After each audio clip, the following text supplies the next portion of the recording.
अस्सलाम वालेकुम एवरीवन। बच्चों हम अभी रिसेंटली हमने इसका एक्शन पढ़ा है बेंजोडाइज़ेपीन्स का, तो नेक्स्ट हम इसके एक्शंस पे आ रहे हैं। मैकेनिज्म ऑफ एक्शन पढ़ लिया था, नेक्स्ट इसके यूजेस किस मकसद के लिए हम इसको इस्तेमाल कर सकते हैं। तो बच्चों मैं आपको वही बता रही थी कि आप कैटजंग और लिपिनकॉर्ड कोई भी चॉइस कर सकते हैं, लेकिन मुझे पर्सनली इस टॉपिक के लिए ये ज़्यादा अच्छी लगी। बाकी एंटी साइकोटिक्स जो हैं वो आप उधर से कैटजंग से कर सकते हैं, ठीक है। उसके अलावा आपके पास एंटी एपिलेप्टिक ड्रग्स वो करना ही आपने उधर से, ठीक है, वो यहाँ से बिल्कुल भी ना करें। उसके बाद तीसरा एक आपकी जो एनेस्थेटिक्स हैं लोकल और जनरलाइज्ड, वो दोनों ही आपने उधर से करने हैं, यहाँ से नहीं करने। यहाँ पे मुझे इतने ख़ास पसंद नहीं है, यहाँ थोड़ी बहुत चीज़ें हैं जो करने वाली हैं, लेकिन वहाँ से मोस्टली वहीं से करना है ये, ठीक है। तो ये टॉपिक्स तो जो यहाँ से करने वाले वो यहीं से करना है, जो यहाँ पे ज़्यादा अच्छे लिखे हैं। बाकी जो वहाँ पे अच्छे हैं तो वहाँ से करने ज़रूरी नहीं है, कंपल्सरी नहीं कि आपने सारे वहाँ से करने हैं, सारे यहाँ से करने हैं। अच्छा, उसके बाद हम एक्शंस की बात कर रहे थे। एक्शंस में बच्चों ज़रूरी नहीं है कि आप बहुत ज़्यादा डिटेल्स में इनकी घुसें और वो सारा करें। आपको हेडिंग्स भी आती है ना, तो गुजारा हो जाता है।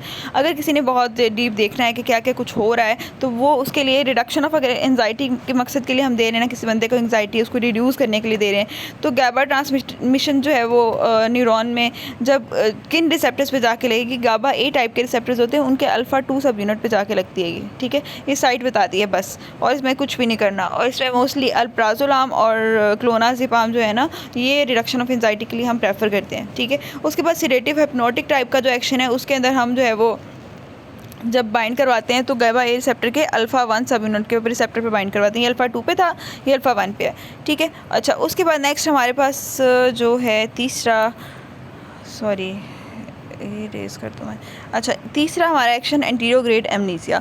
एंटीरोग्रेड एमनीसिया में क्या होता है कि टेम्परेरी इम्पेयरमेंट हो जाती है मेमोरी की, और बेंजोडाइज़ेपीन्स की वजह से, तो वो भी हमारी बाइंडिंग होती है अल्फ़ा 1 गाबा रिसेप्टर्स पे। अच्छा, उसके बाद जो है ना, इसका ये कि न्यू चीज़ें सीखने की और न्यू मेमोरी और लर्न करने की एबिलिटी जो होती है ना, वो उस पर्सन की इम्पेयर हो जाती है इसकी वजह से। उसके बाद एंटी कन्वल्सेंट एक्शन होता है, उसमें अल्फ़ा 1 गाबा रिसेप्टर्स पे बाइंड करता है, और एंड पे मसल रिलैक्सेंट वाले में अल्फ़ा 2 आ जाता है। अच्छा, मसल रिलैक्सेंट में सबसे पहले वाले में अल्फ़ा 2 आना है, बाकी सब में अल्फ़ा 1 है, ठीक है। अच्छा, उसके बाद इसके थेरापीटिक यूजेस हैं कुछ। अच्छा, थेरापीटिक यूजेस में एंजाइटी डिसऑर्डर्स के लिए यूज़ होता है ये, ठीक है, और स्लीप डिसऑर्डर्स के लिए बेसिकली हम यूज़ करते हैं। एंजाइटी डिसऑर्डर में ये कि पैनिक अटैक होता है किसी को, या फियर ऑफ फ्लाइंग जो होता है वो उसके उस मकसद के लिए, ठीक है। उसके बाद general anxiety disorders, social anxiety, performance anxiety के जितनी भी आते हैं ना, फोबियाज़ होते हैं, उनके लिए हम इसको स्पेसिफिकली प्रेफर करते हैं। उसके अलावा इसकी कुछ बातें थी यहाँ पे, क्लोनाजिपाम, लोराजिपाम जो है, और डायाजिपाम, ये जो है ना प्रोलॉन्ग ट्रीटमेंट के लिए हम ये वाली ड्रग्स प्रेफर करते हैं, ठीक है। और इसमें कोई ख़ास इतनी बात नहीं है। अल्प्राजोलाम जो है उन्होंने कहा कि शॉर्ट और लॉन्ग दोनों ट्रीटमेंट के लिए इफ़ेक्टिव होती है, ठीक है। अच्छा, उसके बाद क्या है कि इनकी वजह से ना विड्रॉल रिएक्शंस भी हो सकते हैं। उसके बाद स्लीप डिसऑर्डर्स हैं। स्लीप डिसऑर्डर्स में आपने ये बातें याद रखनी है, शॉर्ट टर्म और इंटरमीडिएट टर्म और लॉन्ग टर्म एक्टिंग, ठीक है। अच्छा, ये मैं आपको यहाँ पर दिखा देती हूँ बच्चों। जो स्लीप डिसऑर्डर है ना किसी बंदे को, कि उसकी जो है ना stage 2 of non REM sleep ज़्यादा है, और रेम स्लीप जो है वो कम है, और स्लो वेव स्लीप जो है ना, मतलब वो कम है, और जो दूसरी नॉन रेम है वो ज़्यादा, मतलब वो बहुत ज़्यादा उठता है सोते हुए। तो इस मकसद के लिए वो चाहता है कि वो मेडिसिन ले।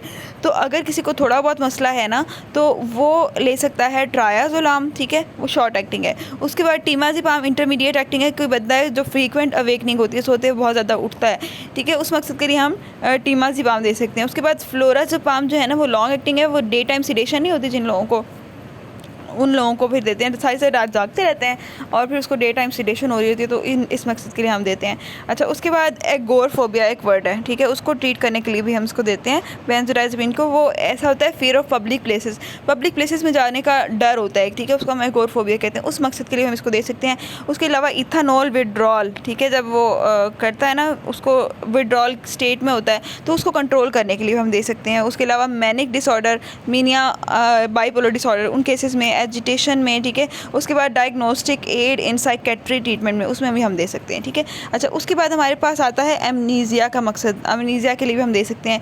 एमनीजिया किस लिए हम देते हैं? हम प्री मेडिकेशन देनी है हमने, अनप्लीजेंट प्रोसीजर, फॉर एग्जांपल किसी बंदे की टूथ एक्सट्रैक्शन करनी है, या एंडोस्कोपी करनी है, या एंजियोप्लास्टी करनी है, वो उसके लिए अनप्लीजेंट प्रोसीजर, वो पहले से परेशान है, एंजाइटी उसको हो रही है कि ये ऑपरेट होगा तो मेरे साथ क्या होगा, मेरे अंदर कैमरा जाएगा, ये मेरा जॉब ओपन किया जाएगा, उस मकसद के लिए प्री मेडिकेशन के तौर पे दिया जाता है, तो वो मिडाज़ोलाम होती है, ठीक है। ये बातें याद रखनी है, एमसीक्यू में पूछी जाती हैं और ये फैसिलिटेट करने के लिए यूज़ होती है एंटीरियर ग्रेड एमनीसिया को, ठीक है। उसके बाद नेक्स्ट हमारे पास आती है सीजर्स।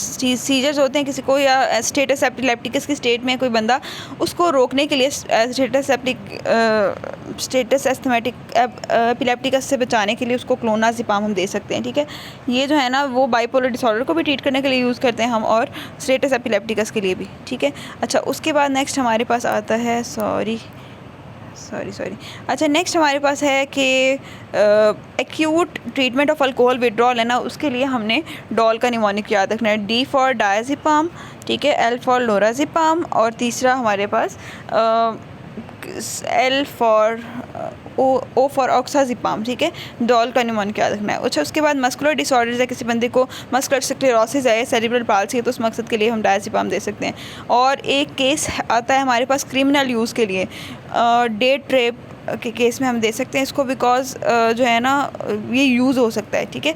ये ना एंटीरियर ग्रेड एमनीसिया प्रोड्यूस करता है at high doses. For example जो है ना इस मकसद के लिए जो इसका मिस यूज़ किया जाता है, ठीक है, फॉर डेट रेप। उस केस में क्या होता है कि ये जब दे दी जाती है ना किसी खाने में मिला के बेंजोडाज़ेपिन, तो उसकी वजह से जिस बंदे को या बंदी को दिया जाता है तो उसकी मेमोरी लॉस हो जाता है। वो हाई डोजेस उसको दे दी जाती है तो मेमोरी लॉस हो जाता है उसका, और उसको सो जाता है, वो सो के उसको याद नहीं होता कि उसके साथ क्या हुआ है, ठीक है। अच्छा, उसके बाद नेक्स्ट हमारे पास क्या होता है कि इसकी फार्माकोकाइनेटिक है, ओरल एडमिनिस्ट्रेशन है इसकी, ठीक है। और इनके जो है ना उन्होंने कहा कि कुछ बताया हुआ है कि इसके जो है ना किसका ड्यूरेशन ज़्यादा है, किसका कम है, फिर उसके बाद इसका फेट है। बच्चों ये आप खुद रीड कर लेना, इसमें कोई ऐसी ख़ास बात नहीं है बताने वाली।